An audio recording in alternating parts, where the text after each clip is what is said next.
Hello and welcome everyone, MrCarMAN here, and today I'm going to be sharing with you guys on how to recharge your AC on a smart car. It's very easy and it's the same exact process on all the smart cars all the way from 2008 to the current year model. So without wasting any time, let's get started. So you're going to come to the front of your smart car. You're going to go towards the passenger side where this fluid reservoir is and look for this port. This is your low pressure port and this is where you are going to be refilling your AC. And before you start to recharge your AC, make sure your car is on and that the AC blower is on full speed and the lowest temperature.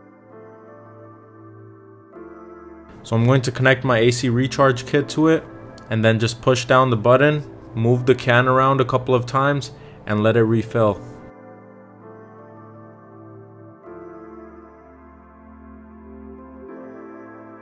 I've recharged my AC, it only took a couple of minutes and immediately I have ice cold air blowing from my AC vents.